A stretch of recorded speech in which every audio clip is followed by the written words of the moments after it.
Welcome, my name is Noe and I'm a photographer living in Seoul, South Korea. Today I want to help you become a better photographer. This is not a listicle type of video and it's not a do this, do that. It's more a conceptual video. Actually, the secret to being a good photographer is not really a secret. It's kind of like when people tell you how to lose weight, you gotta eat less. People don't want to hear that. Well, the secret to being a good photographer is not hidden in gear, but you just have to go out and shoot a lot.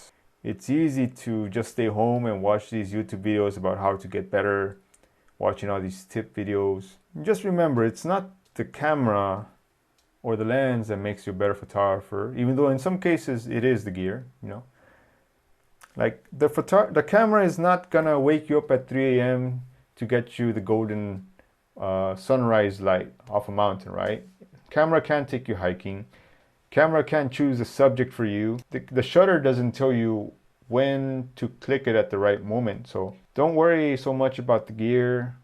You should worry more about growing yourself. And then if you need gear, like if you find yourself being limited by your equipment, then you can upgrade whatever you need, whether it be a lens or camera. So you see, I'm not completely anti-gear. It's just that I personally believe these days cameras and lenses have reached a point where there's really nothing more they can do for you. It's like many things in life, the way you get better is by actually doing them. Here's what's going to happen. You should shoot a lot. Like you should shoot all kinds of things: landscapes, cityscapes, portraits, neon noir, macro, maybe some creative photography. Just try it all, try all these things. And naturally, over time, you're going to find yourself attracted to certain kinds of photography more than others. Once you find your attraction, once you realize, okay, this is the kind of photography that I like, then you're going to have to decide to pursue that kind of photography. Now, I got into an argument with someone about this. He's a teacher too, like photography teacher. But his counter-argument was, if you tell someone to go out and shoot a lot, they're going to learn bad habits. They're going to make mistakes. And you know what? That's true. But habits can be overturned. My logic, my reasoning is, it's better for you to go out and take some pictures and learn many things from that photo shoot than to just stay home and not learn anything. Yeah, maybe you learn one bad habit, but think of all the things you're going to learn in the process of taking those pictures. So you should go out and shoot a lot. And once you find something you like and enjoy, pursue it. And that's not going to limit you because, there's many genres of photography, including things like birding. So if you find yourself getting bored of one thing, you can just move on to another aspect of photography. That's the beauty of it. Like you can never master photography because there's so many things to learn. Don't worry about the technicalities. You're going to learn the technicalities. You don't have to learn them all in 1 hour, in 1 day, in 1 week. You're going to learn all these things little by little. Just give it time, So now that you decided you want to, I don't want to say niche down, but you want to concentrate your efforts into one aspect of photography, you're going to go out and shoot a lot. I don't mean a lot as in you're going to take 1,000 photos in one photo shoot. I mean, you're going to go out every day. Whenever you have time, you're going to go out and shoot pictures. But even though you're shooting more, I want you to shoot less in each session. Like I go out and shoot pictures every day, and instead of just shooting everything you see of your niche, of your choice, of your concentration, I want you to think about each picture, and I want you to basically plan your shots. So you're shooting more in the way that you're going out every day or whenever you can to take more photos. But when you're actually shooting, you consider each photo. Like you're shooting less every time you go out, even though you're going out more. And you're actively thinking about your pictures of the angles or the lighting, or how can you make this picture better. And just over time, naturally, you're going to get better. Stop chimping. Stop looking at the LCD screen every time you take a photo. Time your photos. Like get the picture just right. Take less shots. Don't just take a million shots. You know what I mean? But at the same time, try shooting at different angles, shooting at different times of the day, shooting with different lighting, shooting with different lenses, wide, zooms, macros, whatever. Just like get closer, get further away, plan your shots. Like this is most especially important for things like landscape photographers. I am still a landscape photographer, that's actually how I started with photography. I would basically get my apps and look at what time of the year the sun would rise in which location. I would check the weather, make sure there's some nice clouds, because if it's just blue, it's kind of boring. I would check the dust, make sure the fine dust levels are perfect. I would check the times, like make sure there's not too many tourists during this time. And once everything was aligned, I would go and I would take my shots, and hopefully they come out right.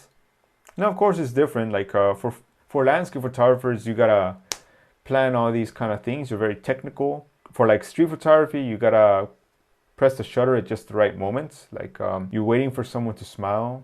You're waiting for some kind of emotion to be told.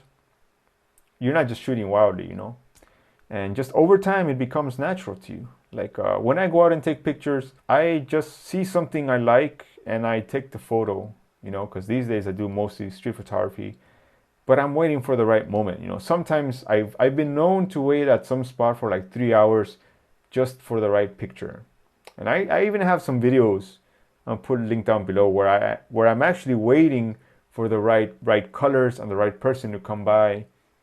And usually when I wait for hours, I would take a tripod, but like the rest of the time, I'm just kind of shooting freehand. But yeah, it's very different disciplines, landscape photography, lots of planning, make sure everything's perfect. Street photography, a lot more spontaneous. Portraits are my weakness, as everybody knows here. I don't pretend to know about portraits, but I will tell you that if you're going to be a portrait photographer, you need to focus on some good lighting. That's the one takeaway I know, is that you need good lighting, whether it be a flash or speed lights or softboxes, something, you need that. And that's just what I'm learning these days. The third part is something to just kind of keep you growing as a photographer. Like I said, there's many disciplines of photography. You can't learn everything at once. It's even over many years, even over a lifetime, I don't think you can learn everything about photography, because there's always something new. You should study other photographers' art. You need to get out of the mindset of taking photos into the mindset of making photos, right? You're a photographer, you're an artist, you are making the picture. We don't see, even the photographers that try to capture everything as it is in real life, we don't see photography through still images or through bokeh or anything like that. So it's still an art. So you should study the works of other photographers, go to museums, buy art books. The most recent art book I bought is by one of my favorite photographers, is Liam Wong. He actually came to Seoul, and I had the chance to shoot with him. And he's one of my inspirations. You should check him out. I think you would like him very much. You should buy photography books, and if you can't buy them, I used to go to the bookstores and just like Barnes & Noble, grab a few photography books and just sit there at Starbucks looking through each book, and you're like, oh, I like this, it's very cool. And you get lots of ideas. If you see something you like, I'm not going to tell you to copy them, but it kind of helps, You're not going to copy everything. You're just going to copy the concepts of the image. Like, try to break down how they took an image. Like, did they use bokeh? Did they use a slow shutter speed? Did they use flash while moving the camera? These kind of things, like what time did they go out and take the photo? Why did they take the photo this way and not the other way? Study the contact sheets of the great photographers, because sometimes you think of photographers great because they take many wonderful images, but the reality is not every picture is going to be great. Like you look at the contact sheets of other photographers and you see they work the area. Like there's so many shots, many different angles, and then maybe out of one roll they have one nice photograph. I'm very much the same way. People look at my pictures, they think they're great, but what they don't see are my failures. In fact, there's sometimes days, weeks where I go out and I take a ton of photos and there's not one good picture that I'm happy with. Even the pictures I take now that I like, I'm not happy with them. You know what I mean? Don't be afraid of making mistakes in photography. Mistakes are the ultimate teacher, and mistakes are how you're going to learn. You don't even have to show your mistakes to anyone. You just, if you want, maybe you do at some point, but mistakes help you grow. So those are basically my tips. Study other photographers, go to museums, get their books. You don't have to buy them. They will help you continue to grow as a photographer. And if for some reason you feel stuck in a rut, which I know sometimes I feel that way, try something new. These days I like trying macro stuff. Thank you, Rob Trek, for introducing me to the world of macro. And I don't really show those pictures to anyone because I'm still not content with them, but I'm going to get them better. And here and there, I'm working with portraits. Portraits are my weakness. Even though people say they like my portraits, I still don't feel confident in them. I do weddings, I do events, I do all that stuff, but I hate it. I don't like that kind of photography. It's what pays the bills, so you kind of have to do it. So anyways, I hope you liked this video, and actually I'm going to be making a website. Well, I have a website, but I'm going to be making a subsection to my website where I upload more videos. Just things that I want to get out here on YouTube, but I don't want to get too real because people get offended, people don't like it. And I don't want to give off the wrong impression, So I also want to talk about some lenses, but I don't want to load them here on YouTube because I think YouTube is too saturated with that kind of stuff. But these are old vintage lenses that nobody really talks about, and there's very little information about them. So I want to make these videos and load them to another website that's not YouTube, and for people who are looking for that kind of information. That's a little passion of mine I like.